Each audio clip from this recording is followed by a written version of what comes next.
everybody, welcome back to Board Game Blender. My name is Zee Garcia, I'll be your host, and today we are talking hidden agendas. Games which have secret roles, secret victory conditions, someone who wants to kill you in the dark with a big old knife in the back, but you don't know who it is. That kind of thing. So, wonderful, good times for all. Here we go, let's check out some of these segments as always. Enjoy the show, enjoy it however you want to. Watch it from the back to the front, break it up however you want. Just have a good old time, and I'll see you in just a little bit. Here you go.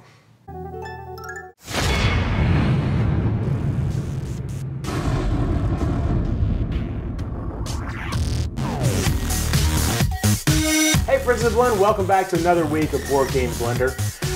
Since Dead of Winter released, it has rocketed to the top of the Board Game Geek thematic list and Board Game Geek overall list, ranked 5 and 16 respectively. But it's also remained consistently sold out no matter how many copies they put out, resulting in some of the worst consumer writing we've ever seen in our generation. Unfortunately for those who have managed to acquire the game, the unrest has only just begun. Dead of Winter describes itself as a meta-cooperative game because of the secret objectives that often force players to choose between the good of the group and the main goal, and the good of themselves with their secret objective. These secret objectives have garnered several schools of thought on how to play the game. Now, traitors have been known to tank the game and make everyone lose even when they know they have no chance of winning. And this makes sense, though, as a traitor, because after all, you're a dirty traitor. This mentality is far from uniformed among Dead of Winter players, however. Currently, there is a 4-page thread on BGG discussing if a traitor should drop morale to 0 even if they know they can't win. And within that thread is cited a poll where over a fourth of responding players stated that as the traitor, they would not tank the game unless it would bring them a victory. The thing is, thematically, it can be explained why a traitor might tank the game and bring everyone down with her. Harder to explain is the non-traitor who tanks the game. And yet currently on BGG there is an 11-page thread debating the merits of tanking the game when you are not the traitor, if you know you can't win. Of all the dirty, rotten things a person could do, that's just about the lowest of the low. You've got Tom Brady, then a mob boss, then your creepy Uncle Ted, then Vince McMahon, then Mordor orcs, and then below all of that, you've got these traitorous non-traitors who are deciding to selfishly lock the women and children below deck as the ship sinks instead of helping them into the life rafts. Fortunately, it appears to be a vocal minority, as a separate poll by the same BGG user shows only about 5% would use this tactic. But it's like I've always said, and I've said this for like 20 years, some men aren't looking for anything logical. They can't be bought, bullied, negotiated, or reasoned with. Some men just want to watch the world burn. It's just a little saying I came up with, completely on my own. Anywho, just remember, when the next crisis card comes up, don't be a tool, donate a tool. Unless the crisis is for medicine, then donate medicine. Or if it's for, you get the idea. So, until next time, if you're bored online, bored offline.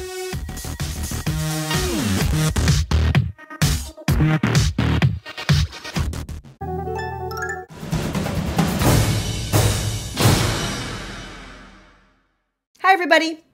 Games with hidden information are among my favorite type of game to play, whether it's the focus of the game or just a mechanism that supports a larger game. I think I like these kinds of games because the hidden information element really causes this Vizzini effect, where you have to guess what your opponent is going to do based on not just the in-game information, but what you know about them as a person as well. And ultimately for me, games with hidden information tend to have these zing moments. Those magical moments when maybe against the odds you thwart your opponents and win the bid, or figure out their role, or complete your goal first. And I love those moments. It was actually hard for me to focus in on 1 or 2 games today because I like so many of this type of game.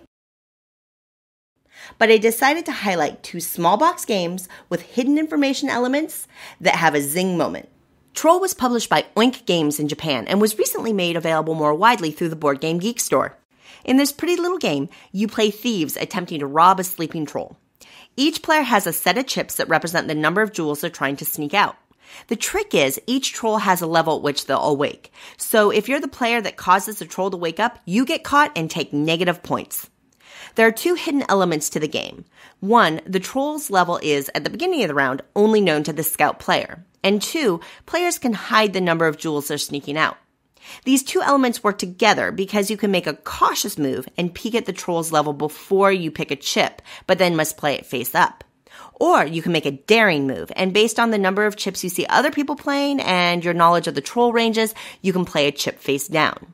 The reward, if you make it out for being daring, is that you get double the points during scoring. Personally, the zing moments for me in Troll are when I make a daring move and just sneak under the threshold with my jewels, or when I manage to bluff an opponent and watch them get caught by the troll. The other game I wanted to look at is actually another Oink game. Hatari is a game of murder, bluffing, and betting. Players must deduce which of the three suspects is a murderer. Each player is dealt a card, for lack of a better term, because it's actually these really cool abstract silhouettes, and then a murder scene is set up.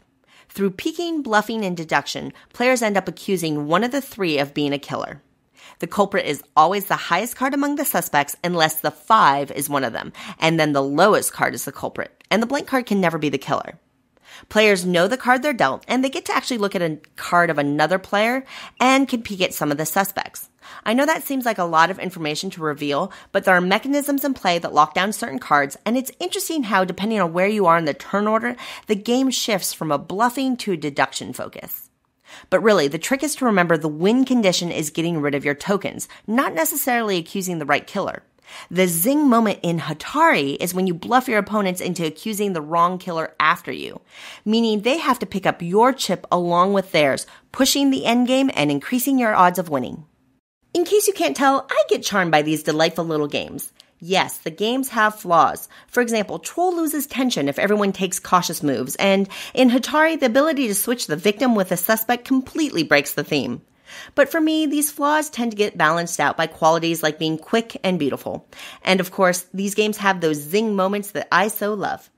Of course, I would not want to create the perception that I thoroughly enjoy successfully bluffing and watching my opponents suffer the consequences of their gullibility. But what about you? What do you enjoy about hidden information games? I'd love to hear your thoughts because I'm always on the lookout for more games full of zing. See you next time.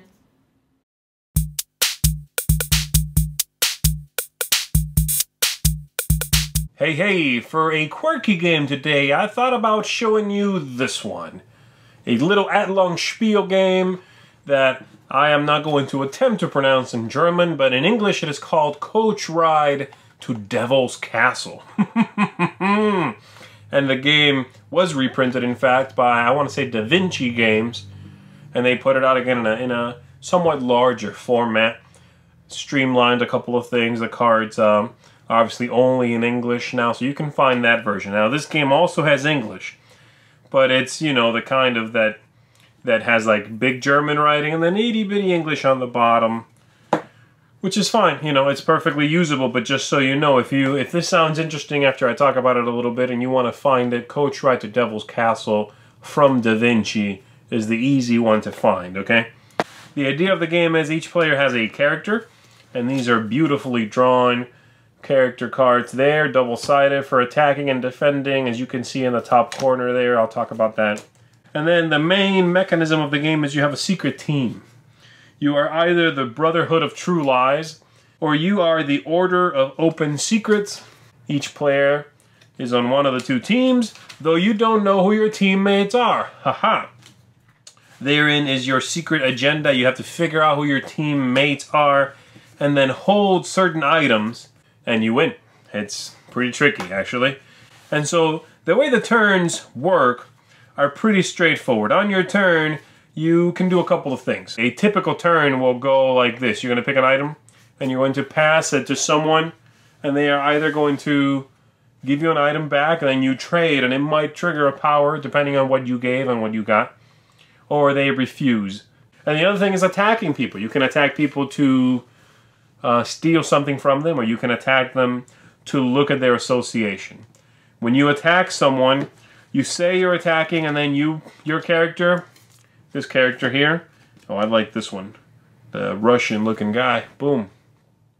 You'll put that face up with the attacking symbol there, and then the defender with the defending symbol face up, and then every other player will join one side or the other. And then powers come into play. The bodyguard throws their weight around. There's other powers. You know, a lot of things can happen. But basically, the outcome of that will decide if you get nothing or if you can find out some information. So here are some of the items you can pass around. For example, here you have the dagger. I'm going to go close up on the English there. That you add +1 if you're the attacker, right? So if you have this and you have it in your hand, you can play it from your hand and show it basically from your hand, and then once it's done, you put it back in your hand. Here we have the Brotherhood of True Lies. Need these to win, the goblets. The keys are for the other faction, same thing. Here's the whip. If you're supporting a defender during a struggle, they can add +1 to the result if you have a whip. This is the broken mirror. The card, when you trade it into someone, it must be accepted. So basically, when the person looks at it, they can either give it back to you, is the way it works, or they can trade. If they take a look at the mirror, they have to trade. And whatever they gave you doesn't come into effect, so they don't get a power out of it even. This is the coat, which is I let you trade it in, give it to someone, and you get a new occupation from the leftover ones. So you get to change a special power you have during the game. Here are some of the occupations. Merchant. Instead of giving back one of your objects in a trade, you can just take a look at the top one from the pile and give them that if you want. Here we have the thug. You can have +1 if you're the attacker in a struggle. Here we have once, the doctor only once per game. You can prevent the effects of a struggle immediately after the struggle. So that's basically the kind of thing you'll find in the game. So hopefully that overview there gives you an idea of if Coach Ride to Devil's Castle is something that you would enjoy. I think it's really interesting. It doesn't come out very often because it's a little bit hard to get to the table. Honestly, it takes a good amount of players for it to be good, and it's a tricky game to teach, a tricky game to play and play well. But that's what makes it quirky, right? So if you like that kind of thing, if you like the secret faction, hidden mystery, hidden agendas, you're not quite sure who's working for you, who's trying to hurt you, you need to figure things out faster than the other guys, then I would recommend you check this one out. Coach Ride to Devil's Castle. Again, you can find it in English if you want, or you can get this one from Mad Long Spiel. They even, for this one, made a little expansion here. It does make the game better, but you can just get the English one, and it added a couple of things anyway that were in this. Not extra cards or anything, but a couple of cleaned up rules, okay? So, check it out, folks, for Quirky Game, the Coach Ride to Devil's Castle. No idea.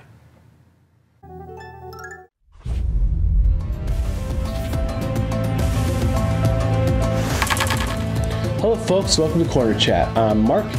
This week we have a very special guest with us today. Isaac Vega. You may know him from games like Dead of Winter, BioShock Infinite, and the upcoming release Ashes: Rise of the Phoenixborn. Welcome to the corner, Isaac. Thanks for having me, Mark. So Isaac, I think you've had some experience with hidden agendas in games, namely Dead of Winter and its hidden roles. So, when you design with hidden roles or objectives in mind, what challenges do you face? When we were designing Dead of Winter, the challenges that we faced, that was really the biggest thing for us to overcome, I believe, is striking a balance in between the survivors and that were not betraying the colony and the betrayer, and making those little tells as nuanced as possible so that we weren't giving away too much, but we were still giving away enough so people had enough to go off of in order to find the betrayers. So it was really about making sure that we struck the right chords, this right balance, so people that felt, hey, there's that sense of suspicion building up, but at the same time, too, not too much that it's just obvious as to who is trying to tank everything. What other aspects of games do you believe can be hidden to enhance the player's experience, and what aspects do you avoid hiding? It really depends on the on the game. In Dead of Winter, what we did was hide a player's secret motivations. We hid the cards that they had in their hand. We hid what they were contributing to the crisis. There were multiple things that were hidden pieces of information that only certain people knew. In other games, such as Spectre Ops, you can hide a player's location. In many Euro games, you can hide victory points and how many victory points a player currently has.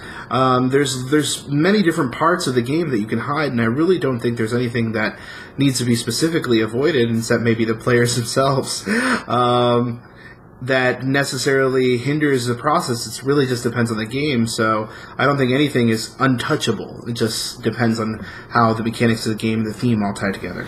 What type of feedback have you gotten, both positive and negative, about hidden elements in Dead of Winter or other games you've designed? The feedback that I've gotten has, fortunately, mostly been positive. People seem to have reacted very well to Dead of Winter, and especially one of the core hidden elements of the game, the crossword cards. Really, the biggest complaint has been that they want more.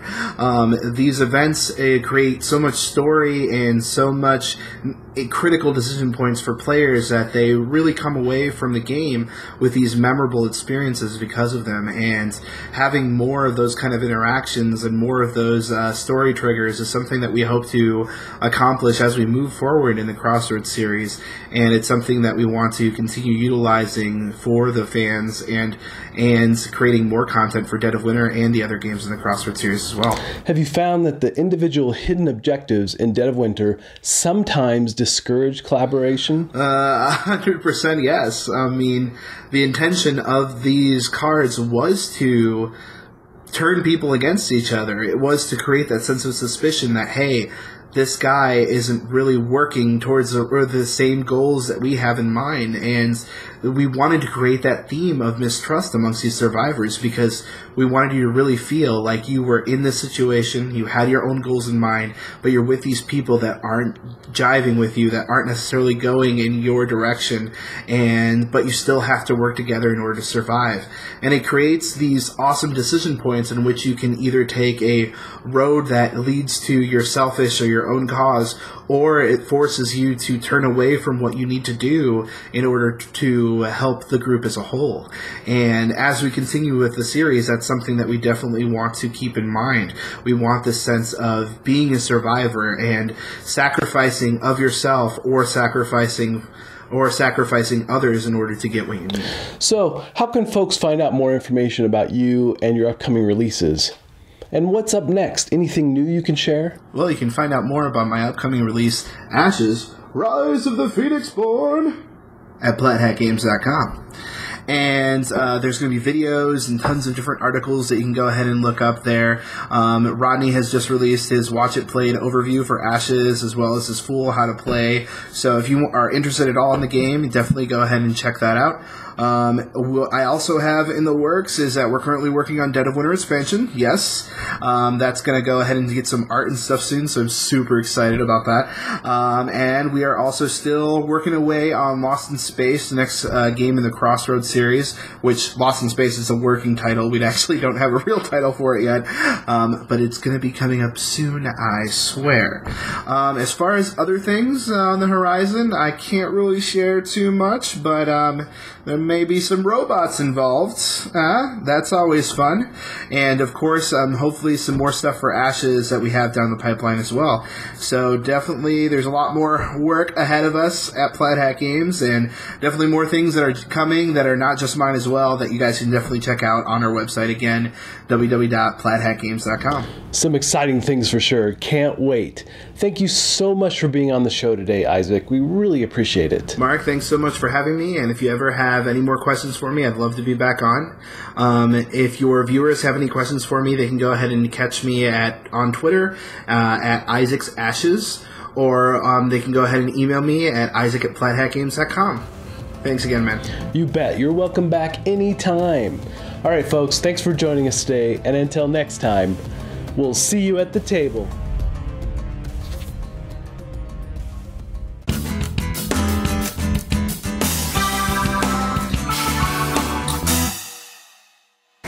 Everyone, it's MAGGIBOT here for Board Game Blender, and today is all about the hidden agendas. So I actually took a lot of different cracks at what I wanted to talk to you guys about today. So Archipelago was one of the first games that came to mind because each player is kind of dealt a different type of scoring that everyone will get at the end of the game, which is pretty cool. Argent the Consortium is pretty neat, where things are going to score, but the only way to find out about them is by gaining resources in the game. I wanted to talk to you guys about Tobago, where the treasure isn't really hidden on the island until players ascribe properties to it. All these things were really cool. I wanted to remind the world that Tragedy Looper is a fabulous semi-deduction role-playing weirdness game by a guy named Bakafire, and that you just need to own this. But instead of all of those games, I went with something a little bit lighter this week. So on the same Linus concept, which is a great little party game, I chose Tajemnicze Domostwo. No, the Polish is not with me today, but it will be out in the States as Mysterium from Asmodee Games. This copy is from Portal Games. This stormed the town when it came to BGG Con last year. I got my copy during Gen Con right before that, but it is a fabulous mixture of Dixit and Clue. So you, as the ghost, are trying to gift dreams to these psychics sleeping in your house for a week. You're trying to tell them the person, place, and thing that there was a murder, and you're trying to get them to guess the correct person, place, and thing. So each different psychic has a different set of these things ascribed to them, and the ghost must hand them these big, beautiful art cards trying to imply that it was the spider. It was the spider, so the ghost hands them these cards trying to let them know which person, place, or thing, whichever round you're on, it was that did the deed. If each of the psychics can get through their different set of person, place, and thing by the end of the week, any days you have left can be spent with the psychics cooperatively guessing which set of those was correct. You as the ghost have to sit back and hand people these crazy cards, hoping they don't go off on this weird tangent. You get to listen to them work out why each card is what it's supposed to be, and if they're right but then they talk themselves out of it, or they're right and then their friend talks themselves out of it. It is one of the most fun, frustrating moments in any kind of game, because you just have to sit on your hands and wait for them to be wrong. It's pretty fabulous. I can't wait till this comes out in the States. If you want to order it, you can order it through Portal Games' website right now, and the Asmodee copy will have full art that is completely different, so you can actually own both of them. I highly recommend picking this up, and I will see you guys in a couple weeks. Thank you. Hey folks, welcome to Face Off, where I'll be taking a look at two games often compared and using my own guides such as artwork, game length, number of players, mechanisms, fun factor. I'm going to be comparing them using my own bias, of course, and I'll tell you which one I think is the better game. So here we go. Today we're going to compare Coup and Masquerade. Coup came first, and Masquerade and several other games, it would seem, were inspired by it. So if you were going to rush out and get one of these two today, which one should you get? Let's take a look. First up, game length. Coup says on the box about 15 minutes. I would agree with that. Masquerade says about 30. That's also not far off, but it could go a little longer. I could see this going up to 40, 45 minutes. So, for the amount of time, the amount of entertaining you get out of the game, and how involved the games are, I'm going to say I give it to Coup for this one, because you could always set up and play again in the time it takes you to just play one game of this, and it has a nice arc to it for the flow it has. Every decision is cutthroat, whereas in this one, if you mess up once or twice, it's not that big of a deal. In this one, you mess up twice, you're out of the game. Up next, number of players. Coup, 2 through 6. Masquerade, 2 through 13. So, first of all, that whole 2 part, that's a lie. You don't want to play either one of these with fewer than 4 players. But I gotta give it to Masquerade. That is a huge number of players, and it does play that many. Now, I wouldn't recommend playing more than, say, 9, maybe 8, but that's still more than Coup can handle, so I gotta give it to Masquerade for the number of players. You can bring this one out at a party, and the fun doesn't stop, because you can have a whole bunch of people playing a single game. Up next, artwork. Here we have some pictures from Coup. I think it's a very good looking game, especially in this iteration, which came out after the original, as the original one I thought was very interesting but fairly drab. This one has great colors, really pops. However, I gotta give it to Masquerade for this one. Just look at these stunning pictures and you'll understand why. This game looks beautiful, gives you a wonderful look at this court with extravagant outfits, beautiful faces full of intrigue. Just a wonderful look for Masquerade. So the nod goes to Masquerade for artwork. Now we're going to take a look at mechanisms. For both of these, the objective is to lie to your opponents, get the most money, hit a certain threshold, and you win. In Coup, you have 2 cards in front of you. You are allowed to say one of those 2 rolls, or you can lie. And if someone challenges you, then you lose a roll if you are lying. You lose both, you're out of the game. It could even happen that you lose both rolls in a single go, because if someone says they have a roll that can stop yours, you challenge them, they did have it. Well, you lose one because they challenged you, you lose the other one for calling them out when they did have it, you're out of the game. That's why it's 15 minutes. That could happen. In this one, you have a single roll that you are possibly lying about. Here's the thing though, in this one, you might not even remember who you are. There's actually an action that lets you re-look at your card just to know who you are. Why? Because someone else could take an action to switch your character and theirs, and they might not do it. They could basically take both cards, do it under the table, and give you one back. Did they switch you? You don't know if they did. That's interesting, but I find it verges a little bit on memory. It gives me an action that's basically waste a turn to figure out what's going on, and I'm not sure I'm super thrilled about that action. I like the idea of switching with someone and possibly not switching, but you can check your own card, so I'm not so sure about this one. So I'm going to give the nod to Coup for this one. 2 characters, you know who you are. It's all about lying, not forgetting, and not even knowing if you're lying. Coup gets the nod here. So all of these categories for me add up to fun factor. Which one gets the nod here? Well, if you've been keeping score, I think it's going to have to be Coup, because I simply have a better time with this one. I think it's more fun. Yeah, I wish I had the gorgeous artwork that Masquerade has, but it's quicker. I can play twice in a row if I want to. It's all about reading people.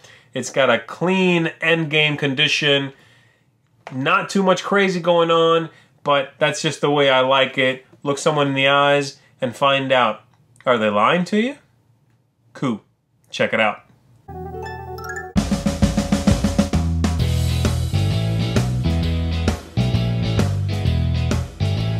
Hello, and welcome to Retro Board Game Corner. Today's topic was especially difficult for me because there are so many great games out there with hidden aspects to them, but I think I got a good one here for you. It's called Conspiracy, published in 1982 by Milton Bradley. This is a 3 or 4 player bluffing game in which you and your opponents each play a government agency trying to get top secret papers back to your headquarters before your opponent does. Let me set this up and show you how it works. This is what the game board would look like set up. Every player is going to receive a bank book, and I'll explain how to use that in just a second. Here in the middle of the board is the briefcase, which you're trying to bring back to one of the headquarters, whichever one belongs to you. And these are the player pawns right here. These are the spies. Now, no one really controls the spies, but they can be manipulated into doing your bidding if you have paid them enough money. So there's 3 things you can do in the game. You can move a spy one adjacent space. You can make a secret payoff to a spy, or you can blow a spy's cover to remove the player pawn off the board. So let me explain real quick how to make a secret payoff. So in your bank book here, you start the game off with $10,000. You will pay off spies in $100 increments, however much you want. But remember, the more that you have paid off the spy, the more control you have over that spy. So when you move a player pawn, other players can challenge that move. Now the way to challenge the move is whoever has secretly paid off that spy can actually control that spy and cancel out that player's movement. On the same token, when you're blowing a spy's cover, you need to be on the exact same space as the spy that you're trying to eliminate from the game, and the same rules apply. Whoever has paid off the most money gets to eliminate that spy. You successfully win the game when you can take the briefcase from the space and bring it back to your headquarters. If you can accomplish that, you have won the game. This is a great game to introduce new players to the bluffing mechanic. The key to victory will be lying while keeping a straight face. Remember when you lied to me about the movies 34 years ago? You mean the Road Warrior? You kept a great straight face. Well, yeah, but what are you doing here? Hidden agenda!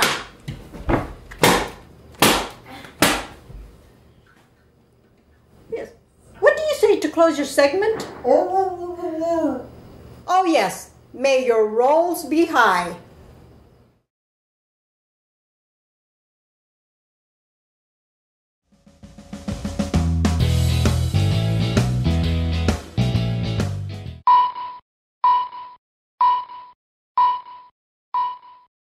Hey, in today's Under the Radar segment, I'm going to be talking about a little game that I haven't seen anyone playing in quite a few years now, and the game is called King Me. King Me is a game about sending someone to power in this here court. They will start somewhere in here, and once they've ascended all the way to, there it is, the throne, then we vote upon whether we think the person should be king or queen. And therein lies this hidden agenda. You have a card which looks like this, and it has the characters that are in play during the game. The characters are little standee characters. They look like that. They have their character there and their name, and on the back the letter, so that you know you can easily find it. It's not on there, the G. But for example, the B is on there, and so you can very quickly match those two up. And then, so you have one of these secretly, that's the idea. You have a couple of voting cards, one yes, which keeps coming back to you every time you use it if you vote yes. And you have a couple of no's typically. And even if a single person votes no when someone is promoted to king or queen, then that king or queen is eliminated from the game. They are killed. And they are out. And you remove them from the board. Right? So if you have someone up here and they move up, we all vote. A single no kills them. And you lose that no if you voted no. And we continue playing until someone is moved up and everyone votes yes. The way you move them up, super simple. On your turn, you pick a person and you move them up one level. Boom. Each level can have a certain limit of characters, but that's pretty much it. You move someone up and then everyone votes if someone got bumped up to the top spot. You play 3 rounds of that. At the end of a round, you would score based on your card here. And so, for example, let's say Dario, let's say he made it, and he ended up on this level here, right there. That means he gets 4 points for you. And so you take your little scoring marker here around the outside and you give yourself 4 points. If someone is king or queen and that person's on your card, you get 10 points. You play 3 rounds of that. At the end of the 3 rounds, whoever has the most points is the winner. I love the game, and it's really interesting because oftentimes you have to be careful when you use those no votes. You know, sometimes if 4 people all vote no, well, you wasted yours, right? You could have voted no on something else. But if everybody thinks that way, the round could be over extremely quickly. And I've seen it happen a couple of times where someone bumps up a character into the throne and everybody votes. And nobody wanted them, but everybody voted yes because they want to save their no votes. Boom, round's over, set it up again. So you have to be careful. I don't see a lot of people playing this one. I'm not sure if it's that it's so light that people have moved on. I could understand that. That definitely could be it. I've enjoyed a lot of plays of this one. I have definitely gotten my money's worth out of it, and I think if you could find it, you could too. So look into it. King Me is a really cute little game, and if you like voting at all, and especially throwing those characters to the wolves, then I recommend you check this one out. King Me! Boop, boop, boop, boop, boop, boop, boop, boop.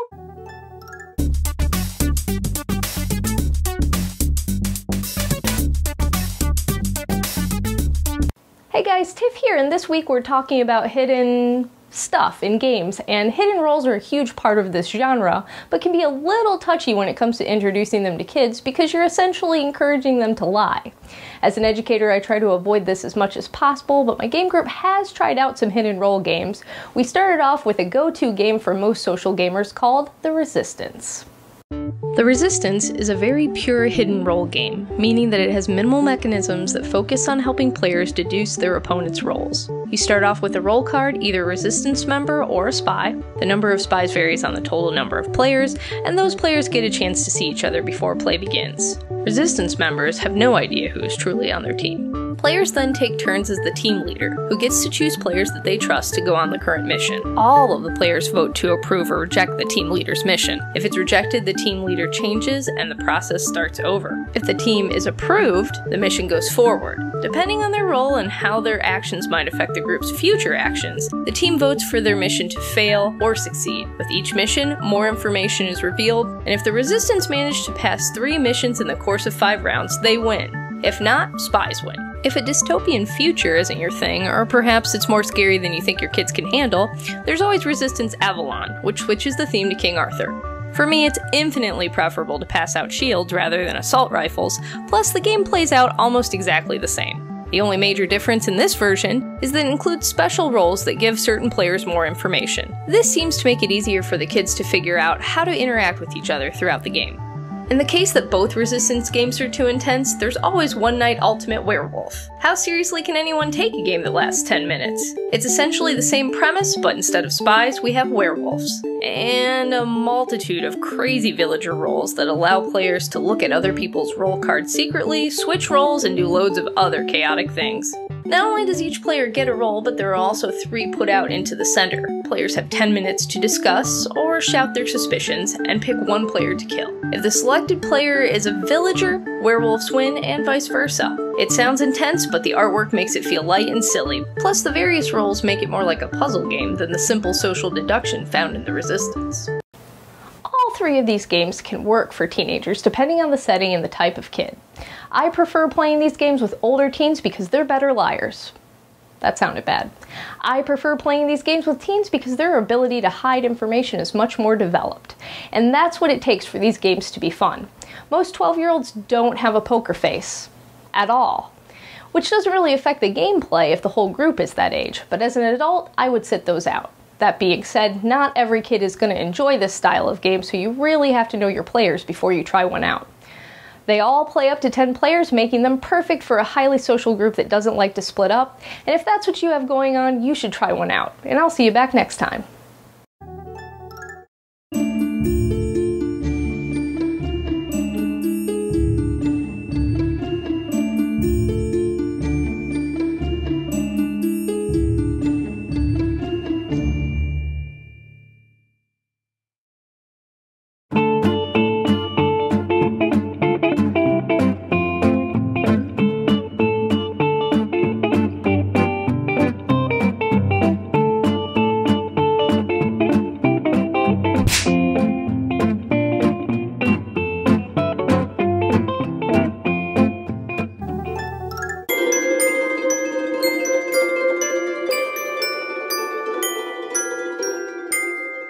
Hi guys, it's Jason Levine with another Designer Spotlight. I'm here with NASCAR game Emerson Matsuuchi, who has designed a lot of hidden movement games or hidden dice programming games. So let's talk about your first one, Volt. This was the game that kind of put you on the map, or one of the games to put you on the map. And in this one, you kind of roll and you have hidden programmed movement. Right. there's one dice that's rolled, and then the rest of the information is hidden from your opponents. So the game does provide some context so that you can start to kind of make some guesses. So I think that's important when you have like hidden elements in the game, that you have at least a little bit of information or something to go off to be able to anticipate what your opponents do. So I think that's what makes it good. In this one, you have simultaneous movement. Correct. Yes. So, how did you kind of come up with the idea and say, I want to do something with hidden simultaneous movement? Ooh, that's a good question. I guess when you think of like a video game where robots, or in a movie where robots are combating each other, like all the action just happens all at once. So I wanted to kind of simulate that. So it seemed like these mechanisms help to get that kind of an experience. So. And of course, Spectre Ops, your latest game, which has been a smash hit for Plaid Hat, you're doing something different. You're doing hidden movement, and one person moves, then the other person does. What kind of made you go from a simultaneous hidden to the other version of hidden movement? Oh, yeah, that's a really good question.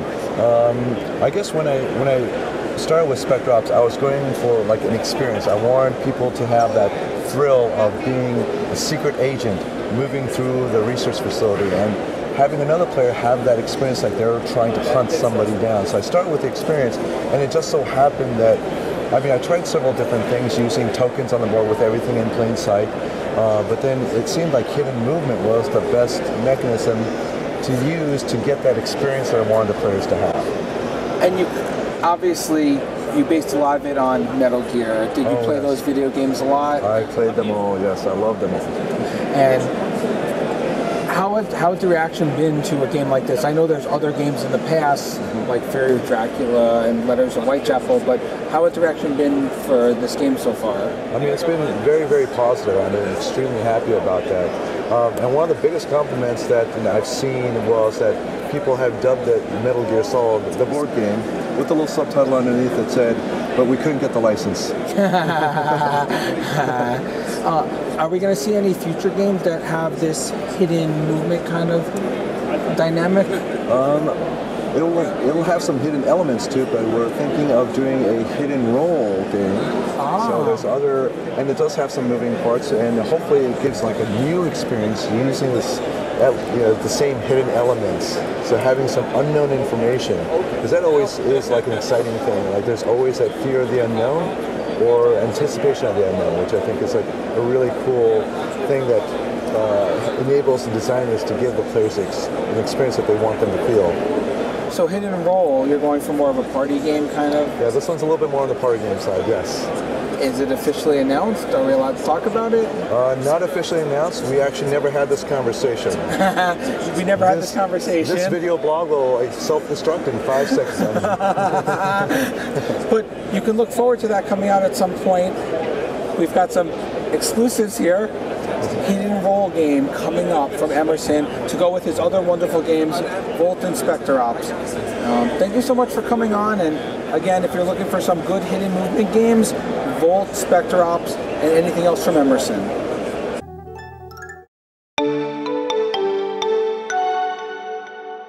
Hi, welcome to the Bargain Bin. I'm Benny Gradato here with my wife Kirsten, and today we're going to be talking about hidden information. And for that, we're going to talk about a game called Cheaty Mages. Now, Cheaty Mages is a 3 to 6 player game that was originally published in 2008, but has since been republished as early, I believe, as 2013 by AEG. It is a MSRP value of $19.99, but you're easily going to find this game anywhere from the $10 to $13 range. And it's a fun little game with a lot of hidden information that makes it really unique, but I'll let Kirsten tell you a little more about that. After playing the game, there were 2 different hidden elements that really stuck out to me. The first one was the hidden objective of the game. This comes into play at the beginning of the game. Each player is going to get a set of these betting tickets, and then they're going to all make a hidden bet based on which one of the fighters or fighter in the arena they think will win. Then the players are going to go around and set different cards down next to each of the fighters that they choose. And these cards are either going to buff their stats or they're going to decrease their stats. And this is where the second hidden element comes in, which is the hidden actions. Because some of these cards that they lay down, they're going to lay down face up. But then at the same time, some of them they're going to lay face down. So this puts a really good hidden twist to the game. Yeah, it does really add a unique twist to the game. I think both hidden elements create a fun little bluffing game and mind game inside this small box, because you have the hidden objective, and so players don't know what fighter you're going for, and that sets the game up for once you start the round and you're playing cards, because it allows you to have this bluffing game, where maybe you start the round out by putting something down, on a fighter that you're not actually hoping to win, but players kind of have to guess if you're buffing it or debuffing it. Is that the one you're going for? Should they start dumping their negative cards on it? But if they do, and then later they catch on that you're going for another one, then they might have messed themselves up for the whole round.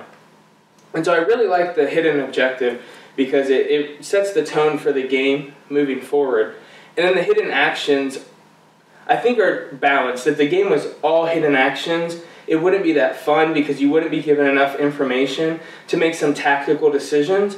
But the fact that you also have the direct cards, which play face up, allows you to continue that mind game, where maybe I'll put a -2 on a fighter, making other people think that, oh, he must be trying to keep somebody from going on that one. But really, the turn before that, you played a +12 on it, and so you know that that kind of negates it. And so I really like how the mixture of the hidden actions versus the direct actions that are played face up makes this nice little mind game.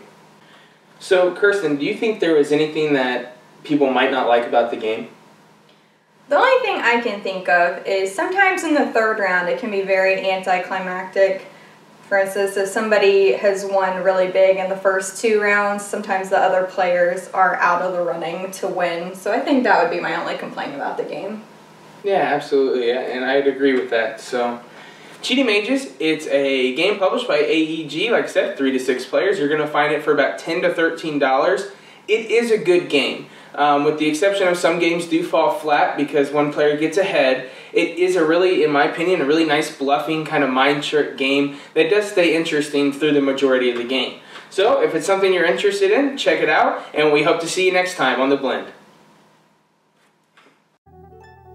That is our show, everybody. Thank you for tuning in, folks. As always, we appreciate it. A big thank you to all my contributors. They are awesome sauce. And hopefully I will see you again in 2 weeks where we're going to be talking about, this game is so plastic. Games with lots of plastic. Plastic bits. Plastic goober. Lots of miniatures with things and swords and no droopy staffs. None of that. Good plastic. So, stick around, come back and check us out, guys. And as always, please, stay a friend of the blend. I'll see ya.